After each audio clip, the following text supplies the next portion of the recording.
Hello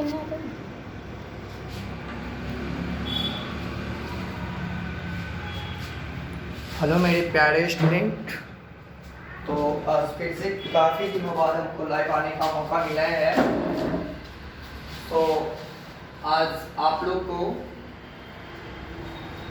सोचते हैं कि त्रिकोणमिति का कुछ फार्मूला जो है, फर्स्ट वीडियो ये त्रिकोणमिति का फार्मूला के हम लगभग 4-5 वीडियो बनाएंगे, जिससे आपको पूरा फार्मूला जो है वो पूरा आपको याद हो जाएगा, कंसेप्ट क्लियर हो जाएगा, ज़्यादा आपको कठिनाई नहीं मिलेगी इस फार्मूला में याद करने के लिए। ठीक है, तो आप लोग चाहें तो क्वेश्चन के साथ बनाते हुए और आप लोग को समझाएंगे। ठीक है, त्रिकोणमिति आज हम लोग त्रिकोणमिति पढ़ेंगे। ठीक है, यहाँ पे इसमें सबसे पहले हम लोग sine theta,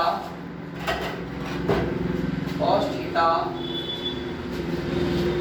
tan theta, cot theta, sec theta, cosec theta. अच्छा, आप लोग त्रिकोणमिति का मतलब समझ ही रहे होंगे। कहने का मतलब है कि तीन भुजा से घिरा हुआ त्रिभुज कहलाता है, और तीन भुजा का इसमें भी काम होता है। समझिए, त्रिकोणमिति में भी तीन भुजा का ही काम होता है।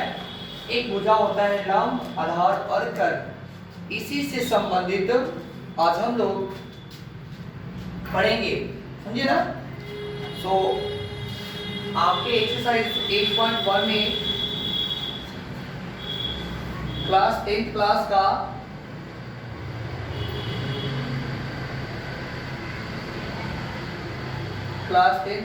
एक्सरसाइज में होगा जो sine cos tan cot sec cosec, ये रिलेटिव क्वेश्चन हम लोग पढ़ेंगे। इसका फॉर्मूला भी याद करना पड़ेगा आपको। Sine cos tan cot sec cosec आप लोग से पूछा जाएगा कि ये कौन सा फॉर्मूला है त्रिकोणमिति का। फॉर्मूला याद करने हैं बहुत सारे, अभी हम आपसे पूछेंगे सीधे साइन थीटा बराबर आप बोल देंगे क्या 1/2 कोसेक थीटा भी तो होता है। ये सब होता है, बट ये कहाँ पे होता है, कैसे होता है, ये फॉर्मूला का नाम क्या है, ये सब हम आपको बताएंगे। ये जो है यह अनुपातिक फॉर्मूला है। ये अनुपातिक का मतलब, अनुपात का मतलब आप लोग समझ ही रहे होंगे कि इतना बटा इतना होता है। समझिए ना, ए बी सी कोई त्रिभुज का नाम डाल देते हैं। इसमें हम गुड मॉर्निंग इसमें हम नाम इसका नामकरण कर लेते हैं। नामकरण करने के बाद आपको अभी हम समझाएंगे। इसको बोलते हैं पी, एच और डी। पी का मतलब आप लोग समझ ही रहे होंगे, परपेंडिकुलर यानी कि लंब बोलते हैं। एच यानी कि हाइपोटेनियस यानी कि कर्ण बोलते हैं। और बी, बेस यानी कि आप लोग बेस के बारे में भी जानते हैं। बेस यानी कि आधार होता है, ठीक ना। तो इसी से रिलेटेड आपको एक चीज कहीं कहीं कठिनाई भी होती होगी बनाने में, ये कभी कभी चेंज भी हो जाता है। और चेंज कब होता है, किस क्रम में होता है, तो आपको हम यहीं पे क्लियर कर देते हैं। ठीक है ना। अगर आपको इस कोण के बारे में पूछा जाए, ऊपर वाले कोण के बारे में, जैसे ऊपर वाले कोण के बारे में पूछा जाए, ऊपर वाले कोण का मान A B C X Y Z theta beta कुछ भी पूछ ले, अगर ये कोण थीटा बीटा कुछ भी हो तो इसका मान ये चेंज हो जाता है, ये आ जाएगा लंब और ये हो जाएगा आधार। लेकिन कर्ण चेंज नहीं होता है। कर्ण के सहारे ही लंब और आधार चेंज होता है। यानी कि कर्ण यानी कि कोण के सहारे कर्ण रेखा जिससे जुड़ जाता है वो रेखा क्या कहलाता है, आधार कहलाता है। तो यहाँ पे अगर इस कोण के बारे में हम लोग से पूछा जाएगा तो उस स्थिति में ये आधार हो जाएगा और ये हो जाएगा लंब। ठीक है, इसको हम लोग अनुपातिक फॉर्मूला बोलते हैं। क्या बोलते हैं, इतना बटा इतना, इतना बटा इतना, इतना बटा इतना। Good morning. बटा का मतलब होता है अनुपात। ठीक है, तो आइए अब आपको हम लोग फॉर्मूला पे चलते हैं। साइन थीटा जो होता है ये होता है P/H होता है। अब हम इसको नाम चेंज कर देते हैं, ये P और H सिंपल रूप से पहले सीखते हैं, उसके बाद कुछ क्वेश्चन मिलेगा तो आपको समझाएंगे। P/H cos थीटा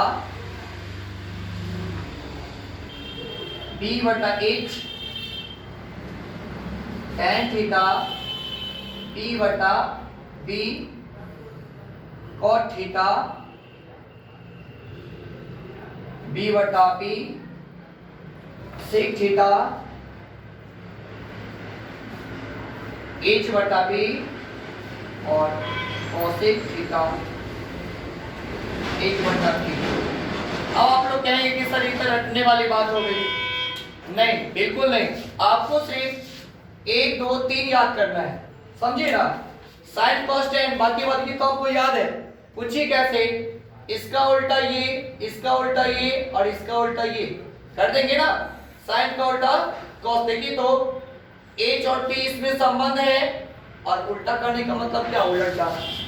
नीचे पांव ऊपर मुड़ी और ऊपर मुड़ी नीचे पांव करेंगे तो ये आपको समझ में आ जाएगा। यानी कि ये है ऊपर पांव, ये क्या है, ऊपर मुड़ी नीचे पांव, इसको बोलेंगे क्या, पांव, यानी कि है ना, समझ में आ रहा है ना। P वो हम आपको समझाएंगे कैसे होता है। तो देखिए साइन थीटा और cosec थीटा, साइन का उल्टा cosec, cos का उल्टा sec, सॉरी cos का उल्टा sec और tan का उल्टा cot हो जाता है, देख सकते हैं। देखिए ना यहाँ से उलटते चला गया है P/B, तो cot को क्या किए हैं, इतना बटा इतना, और इसको क्या बनते हैं, इतना बटा इतना, देखिए ना उलट दिए हैं और इसको इतना बटा इतना उलट दिए हैं। तो आप लोग को सभी को समझ आ रहा होगा। अब चलते हैं कुछ क्वेश्चन, इससे रिलेटेड क्वेश्चन हम लोग थोड़ा सा सॉल्व कर लेते हैं। आपके एक्सरसाइज 8.1 का पहला नंबर क्वेश्चन देखिए कि इस फॉर्मूला से सॉल्व होता है कि नहीं होता है। एक क्वेश्चन का रहा है कि दिए गए चित्र से निम्नलिखित के मान ज्ञात करें। आपका चित्र जो है कुछ इस प्रकार है। हम आपको क्या बताए हैं कि इसमें ना सिर्फ समकोण त्रिभुज की ही बात होगी, ABC। यहाँ पे कौन समकोण, आपको तो P देखिए दिखाई दे रहा होगा, 3 4 5, ये लंब 3 है, ये 5 है और ये 4 है। कर्ण हर हमेशा ये दोनों भुजा से बड़ा होना चाहिए। तब मान किसका किसका कर्ण निकालने के लिए, साइन C साइन A, पहला है साइन C, दूसरा है साइन A। बाकी बात आपको निकालना पड़ेगा, एक्सरसाइज पलट के निकाल देंगे। कैसे निकालते थोड़ा सा देखेंगे। यहाँ पे सारा फॉर्मूला लिखा और फॉर्मूला पे टच करते हुए पहला नंबर साइन C के बारे में बात हो रही है, तो P/H होता है साइन थीटा का फॉर्मूला। कौन कौन के बारे में हम लोग बात कर रहे हैं, कौन C के बारे में, देखिए यहाँ पे C दिया हुआ है तो C के बारे में बात कर रहे हैं। तो C यानी कि कर्ण किस रेखा से जुड़ा, BC रेखा से। तो BC रेखा मेरा आधार का लाएगा, तो ये तो आधार ही है, और ये मेरा लंब का लाएगा। तो साइन थीटा का फॉर्मूला क्या होता है, लंब बटा कर्ण। तो लंब क्या मिलेगा, 3 और ये मिलेगा 5। दूसरा नंबर साइन A। अब ये कोण के बारे में बात कर रहे हैं, ये कोण हटा देते। अब हम क्या बताएं आपको, फॉर्मूला बताते समय कि जैसे ऊपर वाले कोण के बारे में बात किया तो पलट के चले आएंगे, यहाँ पे लंब कहेंगे और ये आधार कहेंगे और ये कर्ण कहेंगे। तो साइन थीटा में आपको लंब और कर्ण का संबंध होता है। तो लंब कितना मिल जाएगा आपको, लंब मिल जाएगा 4 और कर्ण मिल जाएगा 5। ये आपका बन गया। बाकी वाला जो सवाल है cos C cos A tan C tan A, ये सब आपको बनाना पड़ेगा। नंबर 2, दूसरा नंबर सवाल, दूसरा नंबर सवाल क्या कहते हैं। दूसरा नंबर सवाल जो है, दिए गए चित्र से निम्नलिखित के मान ज्ञात करें। बात वही है और इसमें भी चित्र वही है, ठीक है ना। थोड़ा सा इसमें चेंजिंग क्या है जो आपको बताएंगे ABC। इसमें ना कौन सी को ना थीटा कहा रहा है कि ये थीटा है, ठीक है ना। कौन सी जो है सो थीटा है और इसमें क्या है 4 यहाँ दिया है, 3 यहाँ दिया और 5 यहाँ दिया है। तब क्या मान निकालने के लिए कह रहा है, ये दूसरा नंबर हम लोग सवाल बना रहे हैं, दूसरा का पहला नंबर कह रहा है कि tan थीटा और दूसरा कह रहा है कि cos c